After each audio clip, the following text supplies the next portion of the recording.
I'm walking my four-legged daughter, Tao, up and down the street. Because repetitive action is good for thinking. And I'm thinking about how to share my excitement for transmedia storytelling. A book is not necessarily a book.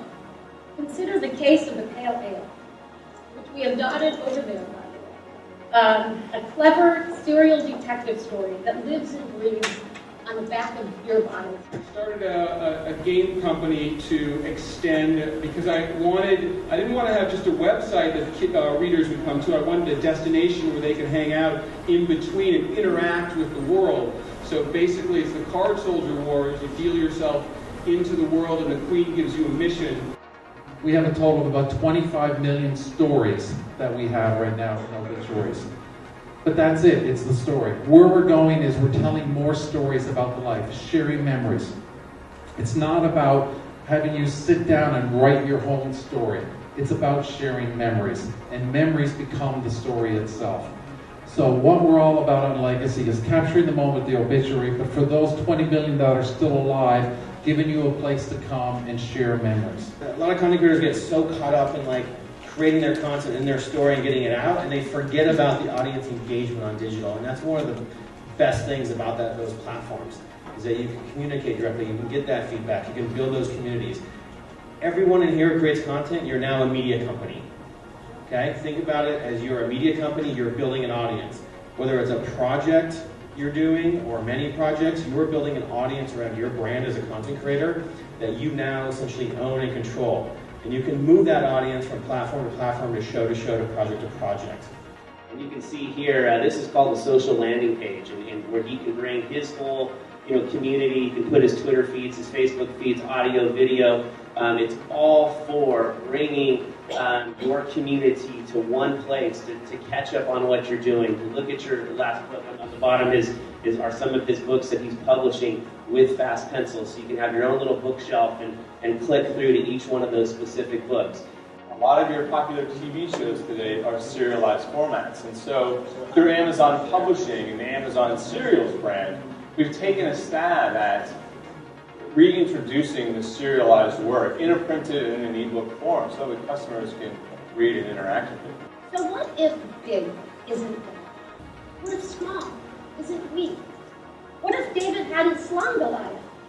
What if instead, David and Goliath figured out a way to leverage their assets, short and tall, nimble and unflinching, agile and armored, and formed a partnership? Befriending Goliath could offer a lot of resources and capital to distribute my work far and wide without sweating the sale.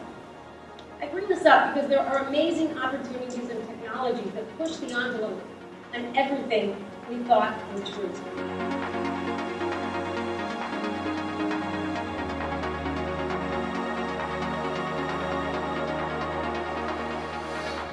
So tonight I'm going to tell you a story on how the invention of dynamite led to the creation of the Nobel Peace Prize.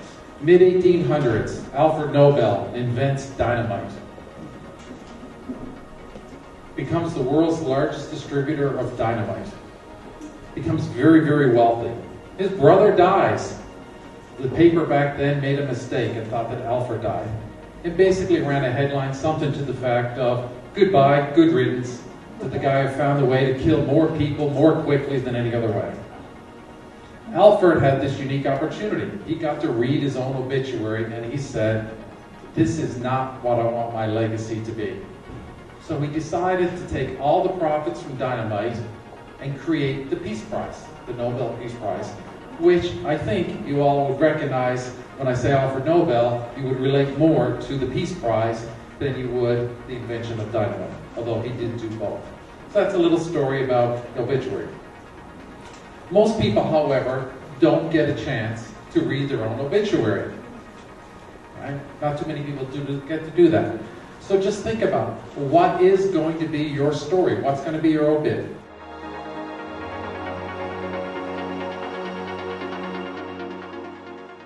There's two things that are in my mind every day. One is that we're going to be, within the next few years in a space where, at least for broadly released theatrical films, 80% of the box office and about the same of the revenue is going to come from outside of the United States. And yet, everybody from, the creative side all the way to distribution is still in the same old mind frame of it's going to work here, how much box office am I going to do, how much am I going to open. And we really need to start thinking about the world first and not just the US. But where I find new material is in any number of ways. It either comes to me because somebody is cool enough and insightful enough to send something worthy, or I stumble across something, or it's something that I thought about all my life and wanted to do, track down. Just a quick story, which is kind of a fun one. I'm sitting at the base of the Eiffel Tower in Paris. And then I realized, oh my God, we have our iPhones on us, and I just Googled suicides at the tower. And it turns out that a woman in the 50s goes to Paris to commit suicide. She jumps off the second tier of the Eiffel Tower. She lands on a car, survives, and marries the man whose car she lands on. I thought, you got to be kidding me. So I called an irreverent British screenwriter that moment. I said, here's a movie. We got to make it. I don't care what period it's set in. I don't care what the nationalities are. But this is the setup. And the real takeaway is obviously just when you think your life is over, it's begun.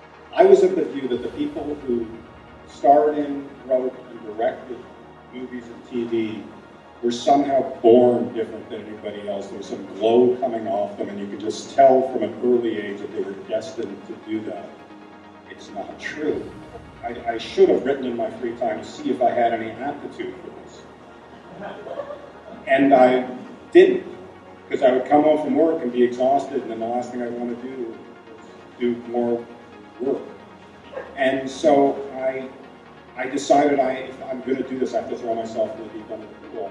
So having never written anything in my life, I resigned from the law firm, got in my car, drove to LA, bought a computer, and started writing. I wasn't afraid to fail, and I don't think you should be. And I would have been quite prepared. I would have accepted failure. I really would have. I had the advantage of being 30 years old and not feeling the pressure that I had to succeed.